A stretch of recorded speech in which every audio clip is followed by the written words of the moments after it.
చూస్తున్నాం బంగారం ధరలు భారీగా కుదేలైపోయిన సిచ్యువేషన్ నెలకొంది. అయితే ఉన్న జనవరిలో ఆల్ టైమ్ హైకి చేరుకుంది బంగారం ధర. అయితే ఇప్పుడు అప్పటితో పోలిస్తే భారీగా కూడా పతనమైపోయిన పరిస్థితి. 38,000 పైచీలకు వరకు కూడా బంగారం ధరలు కిందికి పడిపోయిన పరిస్థితి నెలకొంది. హైదరాబాద్ లో ప్రస్తుతం తులం బంగారం ధర 1,40,000 పైచీలకు ఉంది. బంగారం బాటలోనే వెండి కూడా వెళ్తుంది. వెండి కూడా 20,000 వరకు డౌన్ ఫాల్ అయినట్టు తెలుస్తుంది. ఏకంగా 20,000 వరకు వెండి ధర తగ్గింది. ప్రస్తుతం 2,50,000 నుంచి 2,30,000కు వెండి ధర జరిగింది. అటు పశ్చిమాసియాలో యుద్ధ పరిస్థితుల్లో బంగారం ధరలు యుద్ధ పరిస్థితుల కారణంగా బంగారం వెండి ధరలు పడిపోయినట్టు కూడా తెలుస్తోంది. అయితే పసిడి ధరలు తగ్గుదలకు ఇవే కారణం అంటూ కూడా విశ్లేషకులు చెప్తూ ఉన్నారు. మరోవైపు మనం గమనించుకోవచ్చు, కిలో వెండి ధర 20,000 వరకు తగ్గింది. అటు బంగారం ధర అయితే ఈ రోజు ఒక్క రోజులోనే 5,950 వరకు కూడా తగ్గినట్టు సమాచారం అందుతుంది. అంతర్జాతీయ మార్కెట్లో కూడా బంగారం పతనమైనట్టు తెలుస్తోంది. యుఎస్ డాలర్ బలపడడం, అలాగే క్రూడ్ ఆయిల్ ధరలు పెరగడమే ఇందుకు ప్రధాన కారణంగా కూడా చెప్తూ ఉన్నారు. మొత్తంగా పశ్చిమ ఆసియాలో యుద్ధ పరిస్థితులు బంగారం వెండిపై కూడా ఎఫెక్ట్ చూపించాయనే చెప్పాలి. దీనికి సంబంధించి బిగ్ టీవీతో మాట్లాడేందుకు జీవి గారు, అంటే గోల్డ్ ఎక్స్పర్ట్ జీవి గారు సిద్ధంగా ఉన్నారు. వారిని అడిగి అసలు ఈ బంగారం ధరలు ఇంకా మున్ముందు హైకి వెళ్తాయా, లేకపోతే ఈ పతనం ఇలాగే కంటిన్యూ అవుతుందా, ఎలా ఉండబోతుంది అన్న వివరాలు అడిగి తెలుసుకుందాం. నమస్తే అండి జీవి గారు. నమస్తే. ఎస్ జీవి గారు, మనం చూసాం మొన్న జనవరిలో చూసినట్లయితే ఆల్ టైమ్ హైకి బంగారం ధర పెరిగిపోయింది. అంటే సామాన్యుడు కూడా కొనలేనంత సిచ్యువేషన్ నెలకొంది. ఇప్పుడు చూస్తే భారీగా పతనం అయిపోయింది. అసలు ఏంటి పతనం అవ్వడానికి గల కారణం ఏంటి? వెండి కూడా బంగారం బాటలోనే నడుస్తోంది. యుద్ధం ఎఫెక్టే అంటారా? ఓకే, 5,626.80 డాలర్లకు పోయింది ఆల్ టైమ్ హై ఈ మధ్య. మళ్ళీ ఇప్పుడు 4,400 దగ్గర ఉంది. 43.71లో లైవ్ నడుస్తుంది. అంటే సుమారుగా 44,1,200 చిల్లర డాలర్లు మైనస్లోకి, అంటే 40,000 రూపాయలు ఆల్ టైమ్ హై నుంచి గోల్డ్ పట్టడం జరిగింది. ఈరోజు మాత్రం గోల్డ్ వచ్చి మనకి 8,000 దాకా ఫాల్ అవడం జరిగింది. 5.3% ఇప్పుడు మైనస్లో ట్రేడ్ అవుతుంది గోల్డ్. 8,000 సుమారుగా. సిల్వర్ వచ్చేసి 15,000 మైనస్లో ఉంది. ఒక టైంలో లోయర్ సర్క్యూట్ కూడా రావడం జరిగింది 6% వరకు.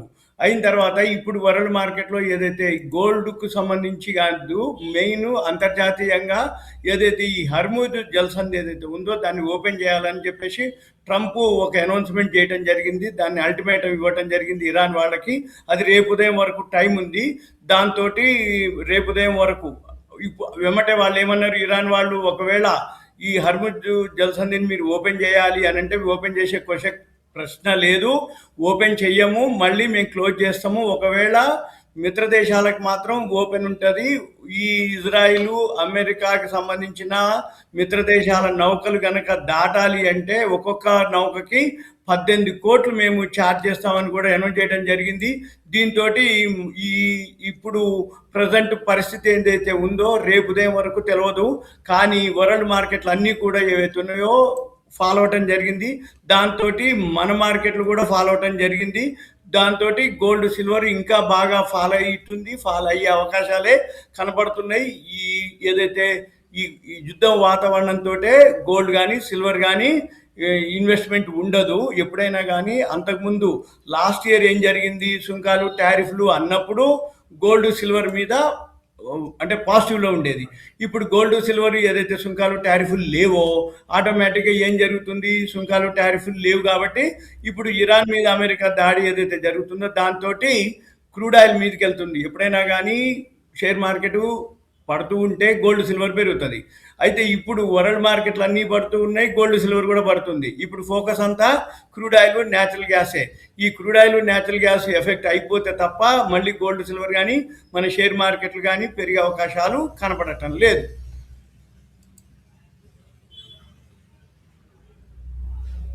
ఎక్కువగా కనిపిస్తున్నాయి. మొన్నటి వరకు కూడా యుద్ధం ఆగిపోయే సిచ్యువేషన్స్ నెలకొన్నాయి. అటు అంతా ఐక్యరాజ్య సమితి కూడా మాట్లాడుతుంది అని చెప్పినప్పటికీ ఇప్పుడు ఇరాన్, ఇజ్రాయెల్ రెండు కూడా దాడులు, ప్రతిదాడులతోటి మొత్తంగా అవి ముందుకెళ్తూ ఉన్నాయి. మరి ఇప్పుడు గోల్డ్, ఎవరైతే చాలా మంది కూడా గోల్డ్ మీద ఎక్కువగా ఇన్వెస్ట్ చేశారు లోహాల్లో, మనం అనుకున్నాం కూడా, గతంలో కూడా చాలా మంది రేట్స్ తగ్గిపోతున్న క్రమంలో గోల్డ్ పై, ఇతర లోహాలపై ఇన్వెస్ట్ చేయడం జరిగింది. ఇప్పుడు ఇటువంటి సిచ్యువేషన్లో గోల్డ్ అండ్ ఇతర లోహాలపై ఇన్వెస్ట్ చేయడం కరెక్ట్ అంటారా, కాదంటారా?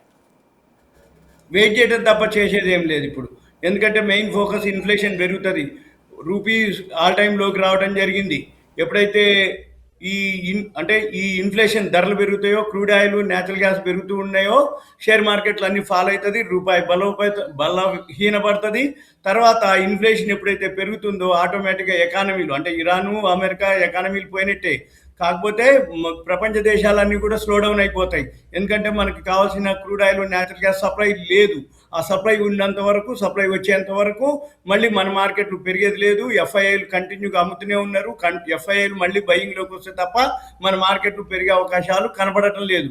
ఇప్పుడు ఇప్పుడు మార్కెట్స్ వచ్చి 1715 పాయింట్లు ఇప్పుడు మైనస్లో ఉన్నాయి. సెన్సెక్స్, నిఫ్టీ బ్యాంక్ వచ్చి 1694 పాయింట్లు, నిఫ్టీ 50 వచ్చి 555 పాయింట్లు, అన్నీ కూడా ఫాల్లోనే ట్రేడ్ అవ్వడం జరుగుతుంది ఇప్పుడు లైవ్. అంటే ఒక్క సెక్టార్ కాదు, నిఫ్టీ 500 600 పాయింట్లు, నిఫ్టీ బ్యాంక్ అయితే 1670. అంటే సెన్సెక్స్, నిఫ్టీ బ్యాంకు రెండు ఈక్వల్గా ఫాల్ అవుతున్నాయి. ఒక్క ఐటీ సెక్టార్ మాత్రమే 20 పాయింట్లు మైనస్లోనే ఉన్నాయి. అంటే ఎప్పుడైతే రూపాయి బలహీనపడుతుందో, డాలర్ స్ట్రాంగ్ అవుతుందో అప్పుడు సాఫ్ట్వేర్ కంపెనీలకు బెనిఫిట్ అవుతుంది. ఆ సాఫ్ట్వేర్ కంపెనీలు ఏదైతే పాజిటివ్లో ఉన్నాయో, ఇప్పుడు బిఎస్సిలో 30 కంపెనీల్లో పొద్దున 30 మైనస్లోనే ఉన్నాయి. ఇప్పుడు ఒక 4 కంపెనీలే పాజిటివ్లో ఉన్నాయి. సాఫ్ట్వేర్ కంపెనీలు ఎక్సెల్ టెక్ ఒకటి, టెక్ఎమ్, పవర్ గ్రిడ్, టీసీఎస్, ఈ 3 సాఫ్ట్వేర్లు, ఒకటి పవర్ సెక్టార్, ఈ 4 పాజిటివ్లో ఉన్నాయి. అయితే ఇప్పుడు ఇన్వెస్టర్లకి చేయవలసింది ఏంటిది అంటే, ఎప్పుడైతే రూపాయి బలహీనమవుతుందో, డాలర్ స్ట్రాంగ్ అవుతుందో సాఫ్ట్వేర్ కంపెనీలకు బెనిఫిట్ వస్తుంది. ఎప్పుడైతే క్రూడ్ ఆయిల్ పెరుగుతుందో, క్రూడ్ ఆయిల్ ప్రొడ్యూస్ చేసే కంపెనీలు ఉన్నాయి, రిలయన్స్ కంపెనీ ఉంది, అది పెరిగే అవకాశాలు ఉంటాయి. తర్వాత గ్యాస్కు సంబంధించి ఏదైతే గ్యాసు షార్టేజ్ ఉందో, గ్యాస్కు సంబంధించినటువంటి ఓఎన్జీసీ పెరుగుతుంది. మళ్ళీ ఇప్పుడు గ్యాస్కు ప్రత్యామ్నాయంగా ఏదైతే ఉందో కోల్ ఇండియా ఉంది, అంటే బొగ్గుని ఎక్కువగా వాడటం జరుగుతుంది. అందుకని కోల్ ఇండియా ఒకటి పెరిగే అవకాశాలు. అంటే మార్కెట్ పడ్డా కానీ పెరిగే షేర్లు ఏమేమి ఉంటాయి అంటే, కొనుక్కోవడానికి ఏదైతే కోల్ ఇండియా ఒకటి, ఓఎన్జీసీ ఒకటి, రిలయన్స్ ఒకటి. ఎప్పుడైతే గోల్డ్ సిల్వర్ ఫాల్ అవుతుందో, ఈ గోల్డ్కి రిలేటెడ్ ఏవైతే షేర్లు ఉన్నాయో అవి ఫాల్ అయ్యే అవకాశాలు కనపడతాయి అన్నమాట. అయితే జనాలందరూ ఏం చేయాలి, ఇప్పుడు వెయిట్ చేయడం తప్ప ఏం లేదు. ఎవరైతే ఇన్వెస్ట్ చేయదలుచుకున్నారో వాళ్ళు ఒక సంవత్సరం పాటన్నా ఉండగలిగితే, అంటే అప్పటి కరోనా టైం మాదిరి మళ్ళీ సిచ్యువేషన్ ఉంది అనమాట ఇప్పుడు. అంటే అప్పటి రేట్ల కంటే కూడా తగ్గడం అనేది కాదు, ఫాల్ అవ్వటం మాత్రం అంత ఫాస్ట్గా ఫాల్ అవుతున్నాయి. మళ్ళీ ఎప్పుడో ఒకసారి బౌన్స్ బ్యాక్ అవుతాయి. ఎక్కడో ఒక దగ్గర మీరు అన్నట్టు ఇప్పుడు ఐక్యరాజ్య సమితికి ఆల్రెడీ ఫైల్ చేయడం జరిగింది, అంటే నోటీస్ పోవడం జరిగింది. వాళ్ళు ఎవరన్నా ఎంటర్ అయిపోయి ఈ ఈ యుద్ధ వాతావరణం మామూలు అవ్వాలి, లేకపోతే అంటే టైం తీసుకుంటుంది. అంటే యుద్ధం ఆగిపోయిందని వీళ్ళు ఆపుతున్నాం అని చెప్పేసి ట్రంప్ అంటున్నా కానీ ఇరాన్ వాళ్ళు అలా ఏం అనట్లేదు, యుద్ధం కొనసాగుతుంది అని అంటారు. అయితే ఆ ట్రంప్ ఏదైతే 48 గంటలు అల్టిమేటం ఇవ్వడం జరిగిందో, అది ఇవాళ ఒక రోజు అయిపోయింది, రేపు ఉదయానికి అల్టిమేటం అయిపోతుంది. అప్పుడు మళ్ళీ ఏం చేస్తారు, ఏమవుతుంది, మరి ఇరాన్ అలానే యుద్ధం కొనసాగిస్తుందా అనేది మనం ఇక గమనించాలన్నమాట. మేము చూడవలసింది ఏంటిది అంటే, మనము ఇప్పుడు ఈ యుద్ధ విమానాలు, ఈ యుద్ధానికి సంబంధించిన న్యూస్ ఆగిపోవాలి, మళ్ళీ ఆ హర్ముజ్ జలసంధి ఓపెన్ చేయాలి. అప్పుడు ఈ జలసంధి నుంచి మనకి వస్తున్నప్పుడు ఆటోమేటిక్గా మళ్ళీ మార్కెట్ మామూలు అయ్యే సిచ్యువేషన్ ఉంటుంది. ఏది ఉన్నా కానీ కొన్నాళ్ళు అయితే టైం పడుతుంది. ఎందుకంటే ఈ ఇన్ఫ్లేషన్ పెరగటం, క్రూడ్ ఆయిల్, ఈ న్యాచురల్ గ్యాస్ సప్లై ఉన్నా కానీ మామూలు స్థితికి రావాలి అంటే, ఇప్పుడు ఇరాను, అమెరికా ఎకానమీ పోయింది, కానీ ప్రపంచ దేశాల ఎకానమీలు కూడా పోతాయి అన్నమాట. అంటే టైం తీసుకుంటుంది. అవన్నీ అయ్యేంత వరకు కొంచెం మార్కెట్లు మాత్రం వెయిట్ చేయడం తప్ప ఇన్వెస్ట్ చేయడానికి మంచి టైం ఇది, ఆపర్చునిటీ. కానీ మరి ఆపర్చునిటీని ఆల్రెడీ ఇప్పటికే కొనుక్కున్న వాళ్ళు చాలామంది లాస్ అయ్యి ఉన్నారు కాబట్టి మెదలకుండా ఉండటం తప్ప చేసేది లేదు. ఇప్పుడు రాను వాల్యూమ్ తగ్గిపోద్ది, బిజినెస్ తగ్గిపోద్ది. ఎప్పుడైతే ఈ వాల్యూమ్ ట్రేడింగ్ తగ్గిపోతుందో పతనం అయ్యే అవకాశం ఉందంటారా? ఇంకా కొంచెం అయితే అవ్వచ్చు, ఇంకా అయ్యే అవకాశాలే కనపడుతున్నాయి. కాకపోతే 90,000 వరకు వస్తుంది, 70,000 వస్తుంది అనే టాక్ నడుస్తుంది. అందరూ ఉత్తిపుచ్చేట్లు అట్లాంటివి నమ్మొద్దు. అసలు క్వశ్చనే లేదు. గోల్డ్ పడుతుంది అనేది అంతవరకే కానీ ఆ 70,000 50,000 వస్తుంది, 1,00,000 వస్తుంది అనేది క్వశ్చనే లేదు. ఎందుకంటే కొంతవరకే వస్తుంది. ఇప్పుడు చాలా మైన్స్ కనుక ఓపెన్ అవుతున్నాయి. ఇప్పుడు 5 అంటే చైనాలో 3 మైన్స్ ఉన్నాయి, ఆస్ట్రేలియాలో 1 మైన్ ఉంది, సౌత్ ఆఫ్రికాలో 1 మైన్స్, 5 మైన్స్ ఓపెన్ అవుతున్నాయి. ఎప్పుడైతే గోల్డ్ మైన్స్ ఓపెన్ అవుతాయో, ఎందుకు ఓపెన్ అయినాయి అంటే మార్కెట్లో ధర ఎక్కువ ఉంది కాబట్టే గోల్డ్ మైన్స్ ఓపెన్ అయినాయి. అంతకుముందు గోల్డ్ మైన్స్ ఎందుకు క్లోజ్ అయినాయి అంటే, మన ఇండియాలో కూడా ఉంది కోలార్ మైన్స్, అదే KGF 1, 2 సినిమాలు. అయితే ఈ కోలార్ మైన్స్ ఎందుకు ఆపేసారంటే వీళ్ళు ప్రొడక్షన్ చేస్తే ప్రొడక్షన్ కాస్ట్ కంటే కూడా మార్కెట్లో గోల్డ్ ప్రైసు తక్కువ ఉండేది. అందుకని ప్రొడక్షన్ కాస్ట్ ఎక్కువ ఉందని మూసేయడం జరిగింది మైన్స్. మళ్ళీ ఇప్పుడు ఏంది, గోల్డ్ ధర పెరిగేటప్పటికి మైన్స్ రీఓపెన్ అయినాయి. ఈ మైన్స్ రీఓపెన్ అయిన ప్రొడక్షన్ కాస్ట్ కంటే మార్కెట్లో ధర తగ్గే అవకాశాలు ఉండవు. ఎందుకంటే మార్కెట్లో కనుక ధర తగ్గితే ప్రొడక్షన్ ఆపేస్తారు. ప్రొడక్షన్ ఆపేస్తే మార్కెట్లో మళ్ళీ ధర పెరుగుతుంది. ధర పెరిగిందంటే ప్రొడక్షన్ పెంచుతారు. ప్రొడక్షన్ పెంచారు అనగానే మళ్ళీ మార్కెట్లో ధర తగ్గుతుంది. సప్లై, డిమాండ్, యూసేజ్, ఇన్వెంటరీస్ అంటారు, నిల్వలు. అంటే ఏంది, సప్లైకి, డిమాండ్కి, యూసేజ్కి, ప్రొడక్షన్కి, ఈ ట్రాన్స్పోర్టేషన్కి ఇన్వెంటరీస్ అంటే నిల్వలు ఎంత ఉన్నాయి, ప్రొడక్షన్ ఎంత అవుతుంది, మార్కెట్లో ధర ఎంత ఉంది, యూసేజ్ ఎంత ఉంది, డిమాండ్ ఎంత ఉంది, సప్లై ఎంత ఉంది, ఇవన్నీ ఎక్కడ మిస్ మ్యాచ్ అయినా కానీ ధరల్లో వ్యత్యాసం ఉంటుంది. కాబట్టి ఇప్పట్లో ఆ 70,000 లక్ష వస్తుంది అనేది అనుకోవక్కర్లేదు, కలలు కానక్కర్లేదు. ఒకవేళ ఏదైనా ఉంటే గోల్డ్ వస్తే ఇప్పుడు 1,36,000 అట్లా ట్రేడ్ అవుతుంది, 1,40,000 అట్లా.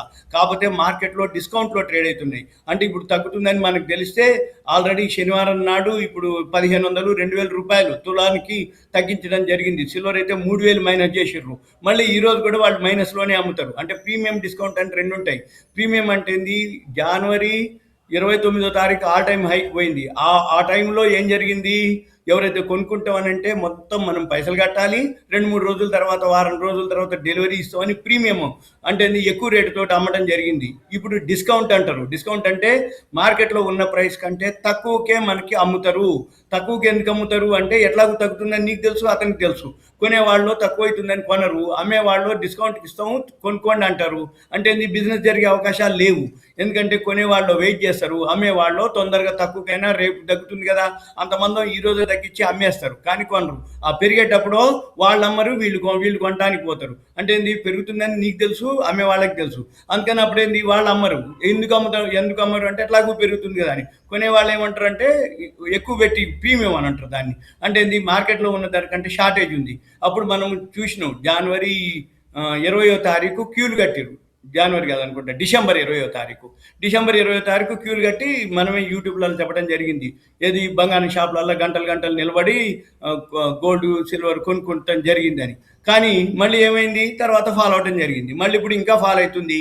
ఇప్పుడు షాప్స్లో బిజినెస్ లేదు, కొనేవాళ్ళు ముందుకు రారు. ఎందుకు అంటే ఇంకా తగ్గిపోద్ది అనేది ఆలోచన. ఇంకా తగ్గే అవకాశాలు కూడా కనబడుతున్నాయి. ఎందుకు అంటే ఈ క్రూడ్ ఆయిల్ ఇష్యూ ఏదైతే సమస్య పోయేంత వరకు అవి అలానే ఉండే అవకాశాలు ఉన్నాయి. మళ్ళీ క్రూడ్ ఆయిల్ సమస్య అయిపోవాలి, న్యాచురల్ గ్యాస్ ఇష్యూలు అయిపోవాలి, ఆ హార్మోజ్ జల్సంది ఓపెన్ అవ్వాలి. ఇప్పుడు ఒకవేళ ఇరాన్ వార్ ఆగిపోయినా కానీ మళ్ళీ ఇప్పుడు అమెరికా ట్రంప్ ఏమంటుండు, క్యూబా అంటుండు. మళ్ళీ క్యూబా తోటి ఏం జరుగుతుందో తెలియదు. ఈ క్యూబా తోటి ఇష్యూలు ఇవన్నీ అయ్యేంత వరకు, అంటే ఇప్పటికీ సంవత్సరం మీద 3 నెలలు ట్రంప్ గెలిచిన తర్వాత సుంకాలు, టారిఫ్లు అనడం జరిగింది. మళ్ళీ ఇంకొక 2 సంవత్సరాలు 9 నెలలు ఆయన కాలం ఉంది. అప్పటి వరకు ఈ సుంకాలన్న, టారిఫ్లన్నీ ఉంటుంది, ఇరాన్ క్యూబా వార్లన్నీ ఉంటాయి. ఇవన్నీ అయిపోయేదాకా ఈ గోల్డ్ సిల్వర్ ఎఫెక్ట్ కానీ, షేర్ మార్కెట్ కానీ పెద్దగా ఏమి ఉండదు. ఎక్కడన్నా మారి ఇవన్నీ కనుక చర్చలకు వచ్చి మామూలు స్థితి కావాలి అంటే నమ్మకం ఉండదు మార్కెట్కి. ఎందుకంటే ఎప్పుడైనా కానీ ఇప్పుడు సంవత్సరం నుంచి 3 నెలలు చూస్తుండు. మళ్ళీ ట్రంప్ ఏ రోజు ఏం చెప్తాడో తెలియదు, ఏం జరుగుతుందో తెలియదు, ఏ దేశం మీద ఏమవుతుందో తెలియదు. కాబట్టి అవన్నీ అయ్యేంత వరకు, మార్కెట్ సర్దుమనిగేంత వరకు, స్థిరంగా ఏర్పడేంత వరకు షేర్ మార్కెట్ ఫాలే, గోల్డ్ సిల్వర్ ఫాలే. ఈ క్రూడ్ ఆయిల్ ఇప్పుడు ఇరాన్ వాళ్ళు ఏమంటారు, ఒకవేళ ఈ హార్మోజ్ జల్సంది కానీ ఇవన్నీ జరిగితే $180 రీచ్ అయ్యే అవకాశం ఉంది అని అంటారు. అప్పుడు కనుక అంటే ఇప్పటికే ఇంతుంటేనే ఇంతుంది, ఇంకా ఏమాత్రం డాలర్ కనుక అది కనుక పెరిగితే, ఏది క్రూడ్ ఆయిల్ కనుక పెరిగితే అప్పుడు ఇంకా సిచ్యువేషను, ఇంకా ఇన్ఫ్లేషన్ పెరుగుతుంది. ఎప్పుడైతే ఇన్ఫ్లేషన్ పెరుగుతుందో ఆటోమేటిక్గా ఇంకా అనమాట. అదొకటి. రెండోది మార్కెట్ మూడ్ ఇండెక్స్ అని ఒకటి ఉంటుంది. అది కరోనా తర్వాత మళ్ళీ ఇప్పుడు రావడం జరిగింది. ఎక్స్ట్రీమ్ ఫియర్ ఉంటుంది, గ్రీడ్, ఫియర్ 2 ఉంటుంది. ఈ ఫియర్ వేరు, ఎక్స్ట్రీమ్ ఫియర్ వేరు. అంటే ఎక్స్ట్రీమ్ ఫియర్ అంటే అతిగా భయపడటం మార్కెట్. ఈ అతిగా భయపడ్డప్పుడే ఆపర్చునిటీ అనమాట. అది 22.39లో ఉంది ఇప్పుడు. ఇది చాలా రోజుల తర్వాత, నెలల తర్వాత ఇది ఇలా వచ్చింది అన్నట్టు market mood index. All time హైపోయినప్పుడు మార్కెట్ ఎక్స్ట్రీమ్ గ్రీడ్లో ఉండేది. అంటే అత్యాశలో ఉంది అన్నట్టు. అప్పుడు అందరూ ఎవరైతే అమ్ముకొని పైసలు చేసుకున్నారో ఇప్పుడు మంచి ఆపర్చునిటీ కొనుక్కోవడానికి. ఇక మనం ఎంతసేపటికి చూసేది ఏం లేదు, ఇక వెయిట్ చేయడం తప్ప. ఎప్పటికప్పుడు ఈ ట్రంప్, ఇరాన్ ఏదైతే ఇష్యూ ఉందో అదే మెయిన్ ఇష్యూ మార్కెట్కి కానీ, గోల్డ్ సిల్వర్ కానీ, క్రూడ్ ఆయిల్కి కానీ. ఎప్పుడైతే ఈ క్రూడ్ ఆయిల్ కనుక మళ్ళీ పాజిటివ్లోకి, అంటే బిలో అంతకుముందు ఎప్పుడు $70-75 ట్రేడ్ అయ్యేటటువంటి ఈ కమోడిటీస్లో క్రూడ్ ఆయిల్ ఇప్పుడు $107 ఉంది, 0.1% పాజిటివ్లో ఉంది ఇప్పుడు నియర్లీ. అందుకని ఈ క్రూడ్ ఆయిల్ న్యాచురల్ గ్యాసు తగ్గి మళ్ళీ $70 వస్తే మార్కెట్లు మళ్ళీ ఒక స్థిరంగా ఉంటే మార్కెట్లు పెరిగే అవకాశాలు కనపడుతున్నాయి. ఇదంతా సెట్ అవ్వడానికి దాదాపు మీరు అన్నట్టు ఇంతకుముందు మీరు చెప్పడం జరిగింది 1 year వరకు కూడా ఇన్వెస్టర్స్ ఎవరైతే ఉన్నారో వాళ్ళు వెయిట్ చేస్తే మంచిది అన్నట్లు. అంటే ఇప్పుడు ఇందాక మనం అనుకున్నాము 1 లక్ష వరకు కూడా చేరుతుంది అనేది, అవేవి నమ్మొద్దు అంటూ కూడా మీరు చెప్తున్న క్రమంలో అంటే స్లైట్ డిఫరెన్స్ అనేది ఉంటుందా, అంతేనా? అవును, తగ్గితే కొనుక్కోవటమే. ఇప్పుడు ఇక బాటంకు రావు, జీరోలు కావు. ఏవైనా గోల్డ్ సిల్వర్లు జీరోలు అయ్యే క్వశ్చన్లు ఉండవు. బాటంకి వచ్చినప్పుడు, సపోర్ట్కి వచ్చినప్పుడు మనం చూసుకొని కొనుక్కోవాల్సిందే తప్ప ఇంతవరకు తగ్గుద్దా, ఇంతే తగ్గుద్దా, ఇంకా పెరగదా అనేది కాదు. ఎందుకంటే ఎప్పటికప్పుడు ఏ రోజు ఏం న్యూస్ వస్తుందో తెలియదు. ఇప్పుడు మార్కెట్లో 70,000 అంటారు, 1,00,000 అంటారు, తగ్గుద్దా అని అంటారు. అవన్నీ మనం కాదు. ఎందుకంటే వరల్డ్ మార్కెట్లో ఏదైతే ఉందో ఈ ఒక్క రోజే అంతకుముందు సిల్వర్ కానీ గోల్డ్ కానీ పెరిగినాయి. ఇలా ఏది తెల్లారగానే 20,000, 9 గంటలకే మార్కెట్లు ఓపెన్ అవ్వటం 20,000, 25,000, 30,000 పెరిగిన రోజులు ఉన్నాయి. సిల్వర్ గోల్డ్ కూడా 9,000, 8,000, 5,000 ఏది తులానికి. ఇప్పుడు కూడా అలానే ఫాల్ అవటం జరుగుతుంది. మనం ఎంతసేపటికి ఏం చేయాలి, ఈ ఫాల్ ఇవన్నీ ఎంతవరకు వస్తుందో చూసి టెక్నికల్గా చూసుకోవాలి. ఈ టెక్నికల్గా ఎవరైతే చూసుకోగలుగుతారో వాళ్ళు ఓకే. ఎందుకంటే బాటంకి వచ్చిన తర్వాత మళ్ళీ రివర్స్ అవుతుంది. ఆ రివర్స్ అవ్వటం అనేది ఏదైతే ఉందో ఇప్పుడు లేటెస్ట్ అనమాట. ఎప్పటికప్పుడు మన కరెంట్ అఫైర్స్ న్యూస్ తెలిసిపోతుంది. ట్రంప్ అక్కడ ఏం డిసైడ్ చేసినా, ఏం నిర్ణయం చేసినా, ఇరాన్ వాళ్ళు ఏం చెప్పినా విత్ ఇన్ మనకి మినిట్స్లో, సెకండ్స్లో మనకి ఇక్కడ ఇన్ఫర్మేషన్ వస్తుంది. కాబట్టి దాన్ని బట్టే మన మార్కెట్లో ఫాలో అవ్వటం కానీ పెరగటం కానీ, న్యూట్రల్గా ఉండటం కానీ, స్థిరంగా ఉండటం కానీ, పెరగటమా తగ్గటమా డిసైడ్ చేయడం కానీ అవన్నీ కూడా టెక్నికల్గా ఒక్కసారిగా బౌన్స్ బ్యాక్ అవుతాయి. ఇవన్నీ మాన్యువల్ జరగవు. అన్నీ కూడా ఇప్పుడు ఆర్టిఫిషియల్ ఇంటెలిజెన్స్ వచ్చింది, దాంతోటే జరుగుతాయి. లేదు అనుకుంటే ఆల్గో సాఫ్ట్వేర్ ఉంటుంది, ఆల్గోరిథము, దాంతోటే పనిచేస్తాయి. ఇప్పుడు మనం అన్నీ అనుకోకక్కర్లే. అక్కడ ఏదైతే డిసైడ్ అయిందో మార్కెట్ ఆటోమేటిక్గా సిస్టమే తీసేసుకుంటుంది. అంటే అక్కడ ప్రోగ్రామ్ రాసి ఉంటుంది. ఆ ప్రోగ్రామ్ రాసి ఏముంటుంది, మ్యూచువల్ ఫండ్స్ కానీ, హెచ్ఎన్ఐ హై నెట్వర్త్ ఇండివిజువల్స్ కానీ వాళ్ళు ఏం చేసేది లేదు, అబ్జర్వ్ చేయడం తప్ప, చూడటం తప్ప. ఎందుకు అంటే ఆ ప్రోగ్రాంలో ఏం జరుగుతుంది, ఏదైతే మార్కెట్ రివర్స్ కనుక అయ్యేది పెరిగేటట్టుంది అనగానే ఆటోమేటిక్గా సిస్టమే కొనటం మొదలు పెడుతుంది. పడేటట్టుందంటే ఇంకా పడుతూనే ఉంటుంది అది. అంతే తప్ప ఒకళ్ళు మాన్యువల్గా చేయటం కానీ, మాన్యువల్గా చూడటం కానీ, మాన్యువల్గా అనేది ఉండనే ఉండదు. ఇప్పుడు యుద్ధాలు కూడా ఏముండదు. ఒకప్పుడు మాదిరి సైనికులు పోయి డాలు కత్తులు బట్టి యుద్ధాలు లేవు. ఓన్లీ మిసైల్స్, డ్రోన్ల ద్వారానే యుద్ధాలు జరుగుతాయి. అంతే తప్ప వాళ్ళు ఎక్కడో ఉంటారు. ఇప్పుడు ట్రంప్ ఎక్కడో ఉండి ఆయన వైట్ హౌస్లోంచి అబ్జర్వ్ చేస్తూ ఉంటాడు. ఇరాన్ వాళ్ళు ఎక్కడో ఉంటారు, బంకర్లలో ఉండి వీళ్ళు అబ్జర్వ్ చేస్తూ ఉంటారు. కానీ యుద్ధాలు మాత్రం జరిగిపోతూనే ఉంటాయి, అవి నడుస్తూనే ఉంటాయి అనమాట. అంటే అడ్వాన్స్ అయిపోయింది. ఇప్పుడు ఏదైనా ఉంటే మిసైల్స్, డ్రోన్లతోటే యుద్ధాలు జరుగుతాయి తప్ప మనుషులు పోయి ఎదురుగా నిలబడి యుద్ధాలు చేసే రోజులు లేవు అనమాట. ఇది కూడా మార్కెట్ కూడా అంతే, మాన్యువల్గా తినేది లేదు. ఎంతసేపటికి పెరిగిందా గ్యాప్ అప్ అవుతుంది, పడిందా గ్యాప్ డౌన్ అవుతుంది. అది ఎంతవరకు అవుతుంది అనేది ప్రోగ్రామే. ఇక పడుతుంది అంటే పడుతుంది. వరల్డ్ మార్కెట్లు అన్నీ ఎలా ఉంటే అలానే బిహేవ్ చేస్తుంది తప్ప మనం సొంత మార్కెట్లు, సొంత తెలివితేటలు పనిచేసేది లేదు. రైట్, థ్యాంక్ యూ జీవి గారు. సో మొత్తంగా ఇది అండి పరిస్థితి, ప్రజెంట్ సిచ్యువేషన్. యుద్ధం ఎఫెక్ట్ అనేది అటు గోల్డ్ అలాగే వెండి ప్రైసెస్ పై ఎక్కువగా కూడా ప్రభావం చూపింది. ప్రజెంట్ బంగారం ధర భారీగా కూడా పతనమైంది. ఒక రోజులోనే 5,930 రూపాయల వరకు కూడా బంగారం ధర పడిపోవడం జరిగింది. అటు వెండి కూడా అదే బాటలు నడుస్తుంది. 20,000 వరకు కూడా వెండి ధర పడిపోయిన సిచ్యువేషన్. సో ఎవరైనా కానీ ఇన్వెస్టర్స్ కావచ్చు, ఇతరత్ర ఎవరైనా కొనుగోలుదారులు కావచ్చు, లేకపోతే అమ్మకానికి చేయాలనుకున్న వాళ్ళు కావచ్చు, ఎవరైనా కూడా కొంచెం స్థిరత వచ్చే వరకు వెయిట్ చేస్తే మంచిది. వేచి చూడాలి తప్ప అనవసరంగా రష్ అయ్యి ఎటువంటి లాస్ తెచ్చుకోవద్దంటూ కూడా గోల్డ్ ఎక్స్పర్ట్స్ చెప్తూ ఉన్నారు. సో చూసారు కదా యుద్ధం ఎఫెక్ట్ అనేది గోల్డ్ అండ్ వెండి ప్రైసెస్ పై కూడా ఎలా పడిందో. సో మొన్నటి వరకు మనం చూసాం గ్యాస్ కొరత అనేది ఎక్కువగా కూడా కనిపించింది. పశ్చిమాసియాలో ఏదైతే ఉద్రిక్త పరిస్థితులు నడుస్తూ ఉన్నాయో వాటి కారణంగా ప్రపంచ దేశాలపై ఎఫెక్ట్ ఎక్కువగా కనిపిస్తుంది. షేర్ మార్కెట్ కూడా పడిపోయిన పరిస్థితి. సో అవన్నీ మైనస్లో ఉన్నాయి కాబట్టి గోల్డ్ అండ్ వెండి ప్రైసెస్ కూడా పడిపోయిన పరిస్థితి. అవన్నీ పుంజుకోవాలంటే ఇంకా టైం పడుతుంది. సో మనం వేచి చూడడం తప్ప చేసేది ఏమీ లేదంటూ కూడా గోల్డ్ ఎక్స్పర్ట్స్ చెప్తూ ఉన్నారు.